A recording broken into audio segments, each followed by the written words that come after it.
Hello, brothers and sisters. This is Omar Flores transmitting from Melbourne, Victoria, Australia.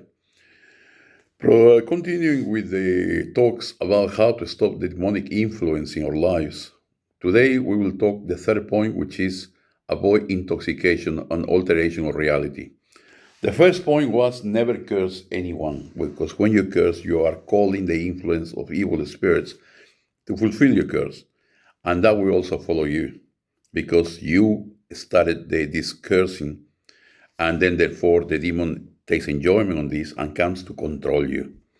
The second one was to not practice magic, to not become part of any magic, witchcraft, or anything like that, because the demon has done the job for you. Even though you might pay a witch doctor or a witch to do this, or a sorcerer, and you think that after you're gone everything is finished, the sorcerer might not know anything from you afterwards, but the demon who has done the job for you through that person will follow you home and destroy your life, the life of your partner, and the life of your whole family, and will never leave you. And the third point today is do not use intoxicants. When we use intoxicants, and as intoxicants I'm speaking about alcohol, tobacco, illicit drugs like marijuana, cocaine, heroin, and all the different kind of narcotics that exist in the world. I don't know many of them. That's all the ones that come to my mind. They produce two things in the human being. First of all, addiction. When you become addicted to any of these drugs, all of them, because all of them are addicted, cigarettes and alcohol as well, you become enslaved to this article. And when you become enslaved, your will is diminished, is weakened. And when you are in this situation, the demons see this and they come and annoy you and they get on you. They either possess you or they will stuck next to you to control your life, to even put you into deep depression and deep dependence so you can become their slave through these articles. And secondly, when you are under the influence of these narcotics, your perception of reality is altered. And when the demons see this, they do not wait for you to invite them. As any gangster, any thug will come and take control of your life because you are weakened, your will is weakened, and you are not perceiving reality as it is, and will make you forced to do things that you normally would not do, things that you will not consider to be dignified or right. At that moment, they will induce you to do it.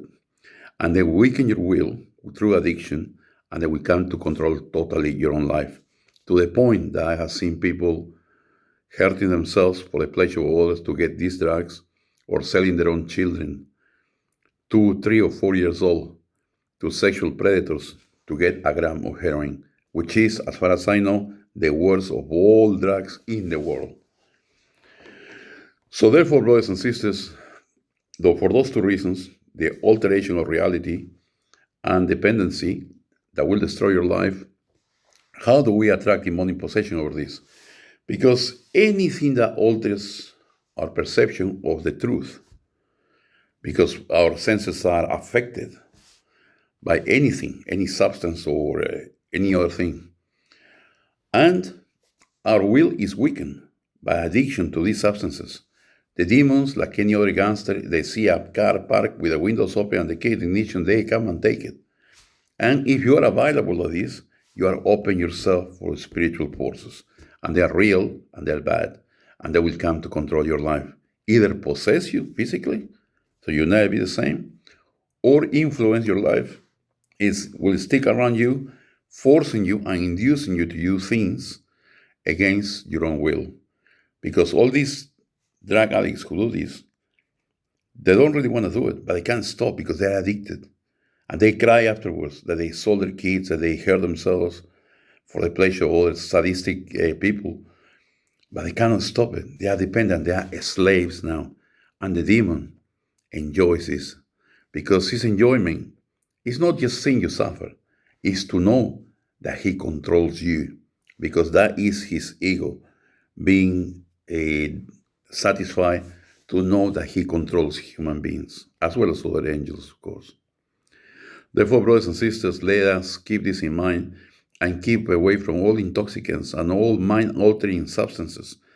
Because if we do this, if we put ourselves into this position, we won't be able to understand the will of God, we won't be strong enough to do it, and we will do whatever our passions guide us through. Passions guided and induced by demonic forces. And once we fall into it, there is nothing that will take us away from it. Only God. But it's not simple. Because you need to realize your sin, you really need to get out from it and come to Yahweh for forgiveness and get treatment to get relief for this addiction. And even God can heal you without treatment. But you need to really want to do this. And once you're weak, your will is weakened, it is very hard. God bless you, brothers and sisters, and I hope to see you the next Sabbath. Amen.